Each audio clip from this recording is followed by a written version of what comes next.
अगर आप भी आरआरबी असिस्टेंट लोको पायलट 2026 का फॉर्म फिल करना चाहते हो, लेकिन आपको ये लग रहा है यार कहीं मुझसे कोई गलती ना हो जाए, तो ये वीडियो आपके लिए जरूरी रहने वाला है, क्योंकि आज मैं स्टेप बाय स्टेप प्रोसेस बताऊंगी किस तरीके से आप फॉर्म भरेंगे। तो चलिए स्टार्ट करते हैं। सबसे पहले आपको ऑफिशियल वेबसाइट पे आना है रेलवे रिक्रूटमेंट बोर्ड की। जैसे कि आप देख सकते हो, जैसे आप इसकी ऑफिशियल वेबसाइट ओपन करोगे तो इस तरीके से चीज जो है आपके सामने ओपन हो जाएगी। अब आपको यहाँ पर क्या करना है, देखिए अगर आप पहले से आरआरबी जो इनकी वेबसाइट है, अगर आपने पहले अकाउंट बनाया तो आप सिंपली लॉग इन कर सकते हो, ठीक है। लेकिन जिसने नहीं बनाया है उसको सबसे पहले क्रिएट करना है अपना एक न्यू अकाउंट। तो आप क्रिएट एन अकाउंट पे क्लिक करेंगे। जैसे ही आप क्रिएट एन अकाउंट पे क्लिक करोगे तो कुछ इस तरीके से चीजें आपके सामने ओपन हो जाएंगी। सबसे पहले आप इसमें सिलेक्ट करोगे नेशनैलिटी इंडियन, फिर आप अपनी पर्सनल इंफॉर्मेशन डालेंगे। याद रहे यहाँ पर लिखा हुआ है कि 10th क्लास का जो सर्टिफिकेट या मार्कशीट है उसके अकॉर्डिंग ही अपनी इंफॉर्मेशन आपको फिल करनी है। जैसा नेम आपके 10th के मार्कशीट में लिखा हुआ है वैसा ही आप फुल नेम अपना लिखेंगे, उसे रीटाइप करेंगे, ठीक है। अगर आपने अपना नेम कभी चेंज करा है तो यस कर देना, नहीं करा तो नो कर देना, ठीक है। डेट ऑफ बर्थ डालोगे, सब कुछ 10th का जो आपका सर्टिफिकेट है उसके अकॉर्डिंग होना चाहिए, ध्यान रखना। फिर आप यहाँ पे रीटाइप करोगे डेट ऑफ बर्थ। नीचे आप फिल करेंगे जेंडर, मेल फीमेल जो भी है, यहाँ पर उसको फिर से रीसेलेक्ट करेंगे, फादर्स नेम डालेंगे, फिर से रीटाइप करेंगे father's name, mother's name and same यहाँ पर भी रीटाइप आप करोगे। उसके बाद नीचे कॉन्टैक्ट डिटेल्स पे आएंगे, यहाँ पर वैलिड ईमेल आईडी डालना जो आप यूज करते हो फिलहाल वो वाली डालना, और एक्टिव मोबाइल नंबर ही आप अपलोड करेंगे। जैसे ही आप अपनी ईमेल एड्रेस यहाँ पे डालोगे वहां पर आपको क्या करना है, यहाँ क्लिक जनरेट ईमेल ओटीपी। इससे क्या होगा, जो ईमेल आपने यहाँ पर फिल करी है उस पर ओटीपी आएगा और वो ओटीपी आप यहाँ पर फिल करोगे। आगे चलते हैं। सेम मोबाइल नंबर के लिए भी यही है, आप अपना मोबाइल नंबर फिल करेंगे, जनरेट मोबाइल ओटीपी करोगे। तो यहाँ पर जब आप ओटीपी फिल करोगे तो आप आगे बढ़ेंगे। आगे यहाँ पर देखेंगे आप verification through digi locker, verification through आधार कार्ड, या फिर I do not have Aadhaar card. यहाँ पे हम क्या करेंगे, यहाँ पे हम वेरिफिकेशन थ्रू आधार कार्ड करेंगे। जैसे हम इस पे क्लिक करेंगे तो हमारे पास आएगा please enter your Aadhaar card number. आप अपना पूरा आधार कार्ड का नंबर डालोगे, ठीक है।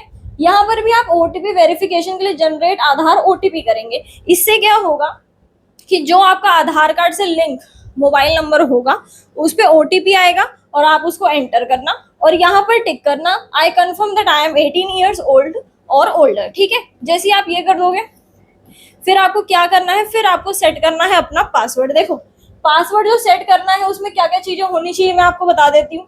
एक होना चाहिए आपका कैपिटल लेटर, सपोज मैंने कैपिटल से स्टार्ट कर दी सपोज, ठीक है। कैपिटल से मैंने ए से करा, फिर इसमें स्मॉल लेटर्स भी होने चाहिए, जैसे मतलब मैंने बी सी डी ई तक डाल दिया, ओके।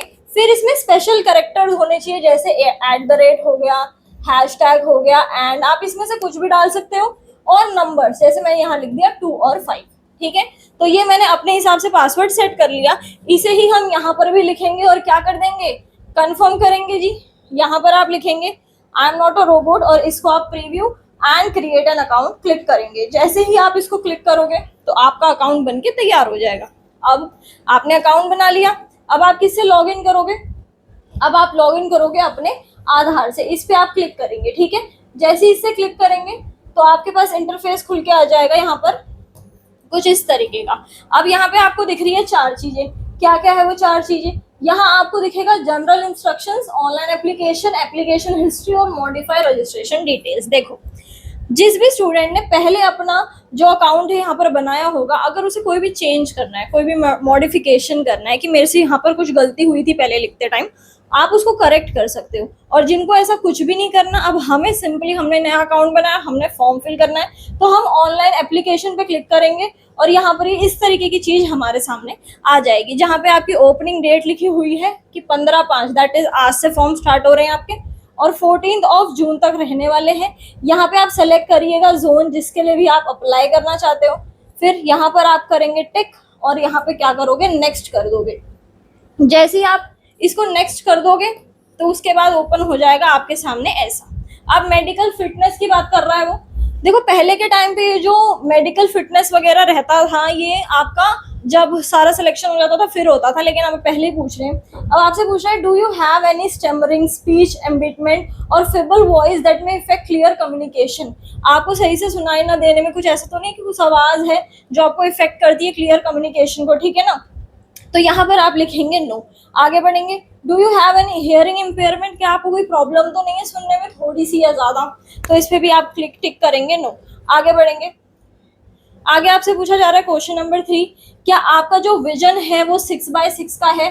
तो आप बताएंगे जी हाँ। अगर 6x6 का है तो यस करेंगे, आगे बढ़े। नेक्स्ट क्वेश्चन आपको गिवन है question number 4, do you use spectacles? ठीक है, जैसे आप यहाँ कंटिन्यू करोगे ना फिर ये खुल जाएगा आपके सामने। ओके, क्वेश्चन नंबर 4 है यहाँ पर, डू यू यूज स्पेक्टिकल्स? क्या आप चश्मा लगाते हो, कोई कॉन्टैक्ट लेंस यूज करते हो? ठीक है, तो आप अगर करते हैं तो यस करेंगे, नहीं करते तो आप नो करके आगे प्रोसीड करेंगे। चलिए आगे चलते हैं।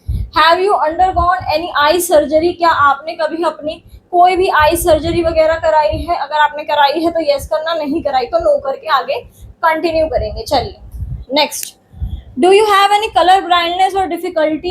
क्या आपको किसी तरीके का कलर ब्लाइंडनेस तो नहीं है, या आपको रेड या ग्रीन साइन सिग्नल्स पहचानने में कोई दिक्कत तो नहीं है? अगर है तो हाँ करना, नहीं है तो नो करना, आगे बढ़ेंगे। नेक्स्ट चलते हैं, do you suffer from any psychiatric, neurological और disorder affecting alertness, judgement on reaction time? कहीं आपको कुछ ब्रेन से रिलेटेड प्रॉब्लम तो नहीं है जिसमें आप इतने जल्दी रिएक्ट नहीं कर पाते चीज़ों में? अगर है तो यस, नहीं है तो नो करेंगे और आगे बढ़ेंगे। Do you ever experience okay sudden loss of consciousness? कभी ऐसा होता है एकदम से ही नहीं समझ आ रहा कि यार ये क्या हुआ, तो वैसा कुछ तो नहीं है तो आप नो करेंगे, अगर है तो यस करेंगे। ठीक है, 9th क्वेश्चन पे आते हैं। आगे आपसे पूछेगा, are you capable of sustain attention and concentration for long operating hours? क्या आप लंबे टाइम तक काम कर सकते हो, कोई प्रॉब्लम तो नहीं है? अगर है तो यस करेंगे, नहीं है तो नो करेंगे, आगे चलेंगे।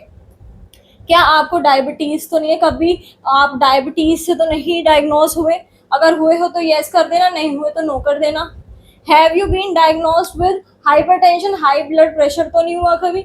अगर हुआ है तो हाँ, नहीं हुआ तो नो। रेस्पिरेटरी डिसऑर्डर तो नहीं रहा कभी, या है तो नहीं? तो यस अगर है और नहीं है तो नो, आगे चलते हैं। यहाँ पर कहीं आप कोई गोलियां तो नहीं ले रहे हो, मेडिकेशन तो नहीं ले रहे, आपको कोई ट्रीटमेंट तो नहीं चल रहा है किसी चीज का भाई? तो अगर चल रहा है तो यस कर देना, नहीं चल रहा तो नो करना, आगे चलते हैं। Do you consume narcotic drugs? Okay, क्या आप कोई ड्रग्स वगैरह कंज्यूम तो नहीं करते हो? अगर नहीं करते हैं तो नहीं करेंगे, ऑब्वियसली बात है नहीं करना चाहिए वैसे, पर नहीं ही इसको आप करना। Do you consume alcohol habitually? Alcohol वगैरह तो नहीं ड्रिंक करते हो हैबिचुअली, तो इसको भी आप नो करेंगे और कंटिन्यू पे क्लिक करेंगे। जैसे ही आप करोगे तो ये आपका कंप्लीट होगा और फिर आपसे पूछेगा एक फाइनल डिक्लेरेशन ऑफ ट्रुथफुलनेस। इसमें वो ये कह रहा है कि मैं, जिसने भी फॉर्म भरा है, मैं ये कह रहा हूँ कि जो भी चीज़ें मैंने आपको बताई है वो सच है, और अगर वो कभी भी निकले कि वो गलत है तो मेरा फॉर्म क्या हो जाए, सब कुछ रिजेक्ट हो जाए, यहाँ पर कैंसिल हो जाएगा, इसमें यही लिखा है। तो आप इस पे करेंगे आई अग्री पेस्ट करके और फिर आप करोगे यहाँ पे सबमिट। ठीक है जी, आगे चलते हैं। जैसे आप सबमिट करोगे फिर ये पेज आपके सामने ओपन होगा। This data is fetched from your previous save data, check all the details to proceed further. अब आगे चलेंगे। आगे क्या है भाई? आगे ये है आपकी personal detail, nationality India, okay Indian, sorry, अच्छा कंट्री ऑफ नेशनैलिटी है तो इंडिया ही है हमारी। डेट ऑफ बर्थ जैसे 10th में लिखी है आप अपनी डेट ऑफ बर्थ लिख दोगे। एज जो है आपकी 17, दैट इज 1 जुलाई 2026 से कैलकुलेट हो गया आपकी एज। मैरिटल स्टेटस क्या है? मैरिड हो तो मैरिड, अनमैरिड हो तो अनमैरिड। रिलीजन आपका क्या है? Do you wish to avail free exemption? जिनको फीस वगैरह का कंसेशन है, फीमेल्स होंगी, कैटेगरीज जिसकी होगी उनको होगा। मदर टंग आपकी क्या है? Choice of language of examination आप क्या रखना चाहते हैं, हिंदी इंग्लिश वो बताएंगे। Permanent visible mark of identification, देखो जब ना हम एग्जाम वगैरह में भी जाते हैं तो हमसे पूछता है कि आपका फॉर्म फिल करते टाइम वो पूछता है कि ऐसा कुछ परमानेंट मार्क है क्या आपका? जैसे कुछ भी हो सकता है, किसी के जो है तिल हो सकता है, जैसे हम मोल मार्क कहते हैं ऑन द फेस, जैसे मेरे राइट चीक पे है तो मैं बोल सकती हूँ यहाँ पे मोल मार्क ऑन माई राइट चीक। इसी तरीके से आप देख लीजिए किसी के हैंड पे भी होता है, ठीक है, कुछ इस तरीके का। कभी कुछ कटवेट भी लग जाता है हमारे, है ना, जिसके निशान रह जाते हैं, कुछ ऐसा भी। आप अपना जो भी परमानेंट विजिबल मार्क आपका वो आइडेंटिफाई जिससे आपको किया जा सकता है। ठीक है जी। कम्युनिटी डिटेल्स में आप कम्युनिटी के फिल करेंगे। फिर आता है एड्रेस डिटेल, जहां आप रहते हो। अगर आपका प्रेजेंट एड्रेस और परमानेंट एड्रेस दोनों सेम है तो आप दोनों जगह सेम चीज रखोगे, लेकिन अगर अलग है तो आप यहाँ अलग करेंगे और यहाँ पर भी अलग फिल कर देंगे। आगे चलते हैं। अब आपसे पूछेगा कम्युनिटी है, कम्युनिटी के जब आप डालोगे ना तो उसमें अगर आप किसी कैटेगरी को बिलोंग करते हैं, जैसे शेड्यूल ट्राइब, शेड्यूल कास्ट, है ना, या फिर ओबीसी, तो आपसे स्ट्रेट फॉरवर्ड बोलेगा कि हमें जो है आपके सर्टिफिकेट भी चाहिए। Only those communities which are recognized by the central government of India as SC, ST and OBC non-creamy layer are eligible for reservation in the recruitment in Indian Railways. उसने साफ बता दिया जितने भी स्टूडेंट SC, ST या OBC वो भी non creamy layer को जो है बिलोंग करते हैं वो ही सिर्फ एलिजिबल है फॉर रिक्रूटमेंट। ठीक है, आगे चलते हैं। आप इसमें जिस भी कैटेगरी में आते हैं उसको देखिए, आई अंडरस्टैंड एंड एग्री करेंगे और आप अपना community certificate number, issuing authority ये सब आप फिल करेंगे। ठीक है, तो बिल्कुल भी इसमें जो है गलती नहीं करनी। अगर EWS कैटेगरी को हो तब भी उसने बता रखा है कि अगर आप EWS के हैं तो आपको प्रोवाइड करना ही पड़ेगा income and asset certificate in requisite format based on the income for the financial year 2025 and 26। ठीक है, आगे चलते हैं। ये हो गया। जब आप ये करोगे तो उसके बाद आपके पास एक डिक्लेरेशन आएगा, आई हेयर बाय कंसेंट दैट कि आपका जो रिफंड है वो क्रेडिट होगा बैंक अकाउंट को जो लिंक करा हुआ है आपने मेंशन आधार के साथ। आई अंडरस्टैंड एंड एग्री पर क्लिक करेंगे, आगे बढ़ेंगे। अब आपकी क्या है आगे की डिटेल्स, अब आपसे पूछ रहा है कैटेगरी डिटेल्स। अगर आप एक्स सर्विसमैन हो तो हाँ कर देना, नहीं हो तो नो कर देना। आगे चलते हैं। आगे यहाँ पर क्या गिवन है इसे आप नो ही कीजिएगा। अगर आप एम्प्लॉय हो इंडियन रेलवे के पहले से तो आप यस कर देना, और अगर आप यस करोगे तो आपके सामने ये ओपन हो जाएगा कि आप करंटली कौन से डिपार्टमेंट में काम कर रहे हो वो आपको बताना पड़ेगा, और अगर नहीं करते तो नो, यहीं पर चीज वो खत्म हो जाएगी। ठीक है, आगे चलते हैं।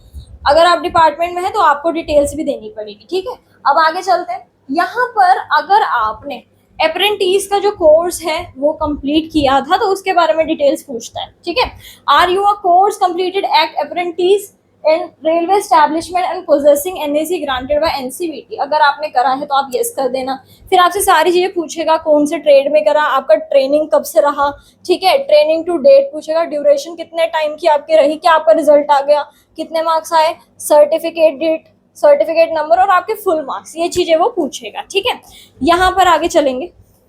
ये चीजें हो गई। उसके बाद आपसे पूछेगा bank detail for refund of fee, कि अगर फी आपकी रिफंड होती है तो आप हमें एक आधार कार्ड नंबर प्रोवाइड कीजिए जिसपे हम आपको वो रिफंड कर देंगे। तो आप इसमें आधार कार्ड अपना भी डाल सकते हो, अपने फादर मदर का जिनका भी बैंक में अकाउंट है आप चाहते हो उनके अकाउंट में आ जाए, आप डाल सकते हो, ऐसा कोई इशू नहीं है।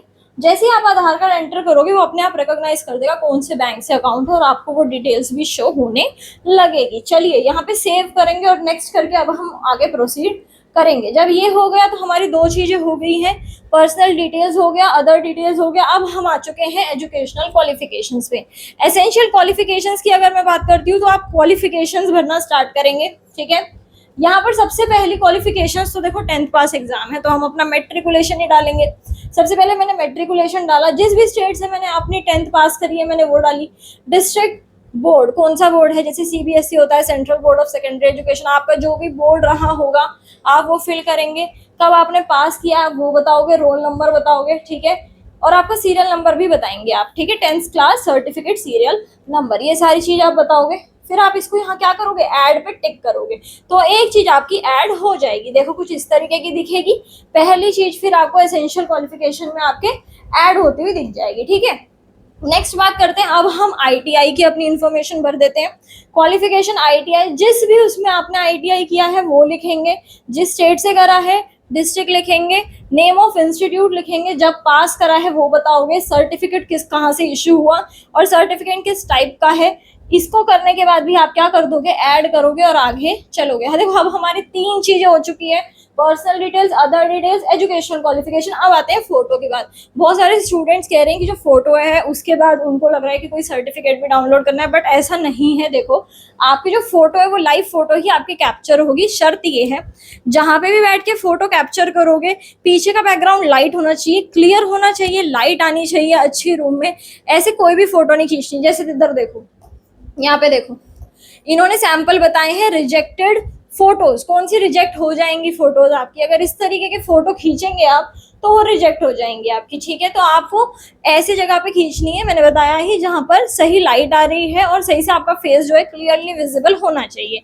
फोटो आपकी लाइव कैप्चर होगी। ठीक है, यहाँ पर ही ऑप्शन होता है, देखो उसका ये जो है इसी के नीचे की तरफ ही आपको ऑप्शन देखने को मिलेगा, कैप्चर योर लाइव फोटो। ठीक है, आप उसको कैप्चर करना। उसके बाद आपसे बोलेगा सिग्नेचर, सिग्नेचर आपको करने हैं। देखो सिग्नेचर का साइज मैक्सिमम 49 KB तक और मिनिमम 30 KB तक आपको रखना है। सिग्नेचर भी सेम वाइट शीट पे रखना, अच्छे से सिग्नेचर करके उसको जो है फोटो क्लियर विजिबल खींच के इतने KB में कन्वर्ट करके, ऑनलाइन भी कन्वर्ट हो जाती है अगर आप करना चाहो ना, जैसे साइज छोटा करना प्रॉब्लम हो रही है तो ऑनलाइन भी हो जाती है, ठीक है।